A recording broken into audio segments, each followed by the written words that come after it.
Hello everybody, welcome to my channel. My name is Kim. So glad you're here.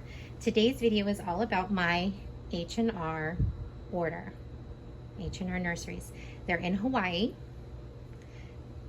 We're going to start off with a quick little clip of how the plants were packed and the packing slip. They got in after dark and I couldn't really film at that time. The sun's actually going down right now, so I'm gonna try to make this quick. But yeah, so this isn't the day that I unpacked them. It's a couple days later. But let's go ahead and get started. We're gonna watch that clip of the box itself and then we'll get started with the plants. Okay, this is what's in the box. Really wanted to open this box with you, but it didn't arrive till after dark and I brought a lot of work home with me today, so I really don't have time to film it tonight, but I wanted to show you what's in this box. I've been waiting for this box and I'm so excited for these plants right here. The Cattleya dowiana rosita. I have been looking for these plants and they're little seedlings. I have no idea how big they're going to be when I open it up. They're probably going to be super tiny, but the rositas are really hard to find and they're really expensive if you find them. So at H&R Nurseries, they have some rositas, seedlings, and I jumped at the opportunity. So I'm going to go ahead and open this up later because I do want to get them out of the box, but the lighting's not great inside, so I will show you what I got tomorrow once it's all opened. All right, we're back. The two plants in the back were not part of the order. They're just in bloom and they're beautiful, so why not? So they're back there hanging out, but they're not part of the order. This order was all seedlings. Okay, so H&R has a lot of great species, so that's why a lot of times I purchase from them. But most of the time they are seedlings. They're not blooming size.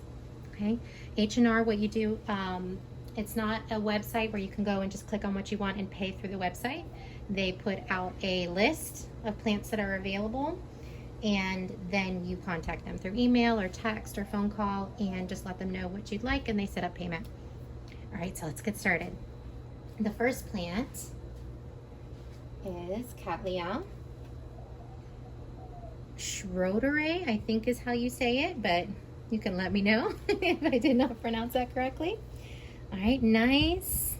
I think this is near blooming size. We've got some nice roots in there, and this largest pseudobulb has beginnings of a sheath in there. So maybe on the next pseudobulb or the one after that, we might get a bloom. I don't know, we'll see. But nice, healthy plant. Okay, next up I have two dendrobiums I want to share with you. The first one is Dendrobium Mirabellianum. I believe is how you pronounce that, by Minnie. Really cute little plant. We've got a nice new growth. I don't know if you can see down in there, but we've got a nice new growth coming. I don't know, I'm just really into little plants lately. Could be because I'm running out of room, but I can always make room. I think they're just cute. Yeah, so nice, healthy little plant there. Next up, another dendrobium.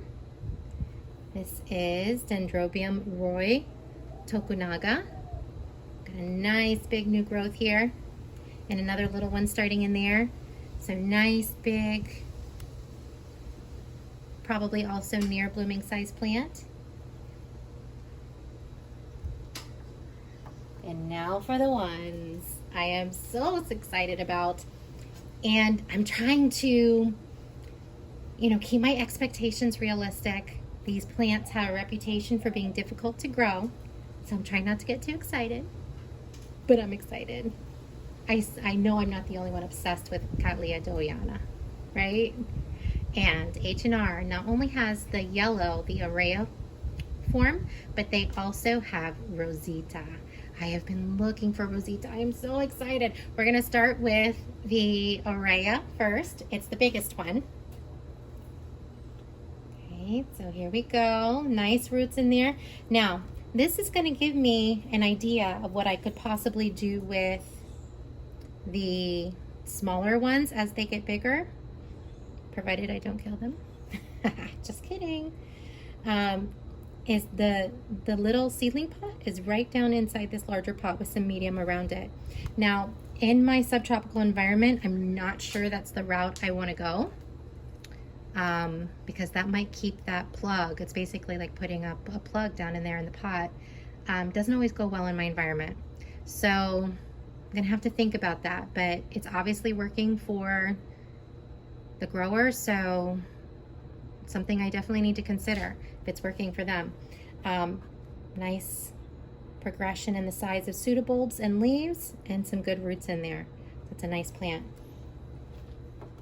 All right, these are the ones I'm excited about and scared about. This is Cattleya dowiana variety Rosita. Okay, so it's little, but it's got some good roots down in there. This one is potted in, it's basically mounted in a basket, but it's got some bark chips in there and sphagnum right at the top. And we've got some nice good growing root tips in there. Even the largest leaf hasn't formed a pseudobulb yet. Okay, so this one's definitely a little guy. The next one does have a little pseudobulb there. It has formed a pseudobulb. It's got a nice big leaf there for a seedling. Here's the next one. This one looks like it's completely in sphagnum moss. And the third one. Like I said, and I kind of recommend this with a lot of seedlings. If you're getting little seedlings, it's a good idea to get more than one. You know, they're so little, sometimes they're so sensitive to changes in environment. It's worked best for me to get more than one, because sometimes I lose one of them or two. Also, if it's a seedling population and not a clone, you get some variety. So it's good to have more than one, because they might come out looking pretty different if it's a seedling population. Not sure what this is, if it's seedling or clone. But that one's also completely in sphagnum. And we've got a nice new growth here. You can see behind the tag, shooting up. That one looks like it might form a pseudobulb. All right. So that's my little purchase. I'm so excited. If you have any tips on how to grow Cattleya dowiana, please comment below. Let me know what works for you. I'm in a subtropical environment again, growing zone 10B. So that kind of gives you an idea. And I grow mostly outside. Right now, these little babies are gonna be kept in my little orchid baby nursery in my bathroom, in the bathroom window. They do really well in there. They get just the right amount of humidity and light, and the temperature stays pretty consistent for them in there, and they actually do really well for me. Then they eventually graduate out here to seedling row inside my roof covered area that has dappled light coming through because of the lattice walls. And then they head out to the shade house once they get big enough. I also have some towers that have a lot of big Cattleyas on them too, under roof. Yeah, so that's my little H&R purchase. I left this big plant, this big dendrobium here in front of the painting. That was a seedling from H&R that has grown up and is now flowering. Okay, so that came from H&R, so that's why I included it here. And the other Cattleyas, I got it recently at the Boca show. And it's just beautiful. I had to give her a little more airtime. All right, everybody. If you liked the video, please give it a thumbs up. And remember to hit that subscribe button to see lots more videos about the orchids in my collection. Have a great day. Hope to see you soon.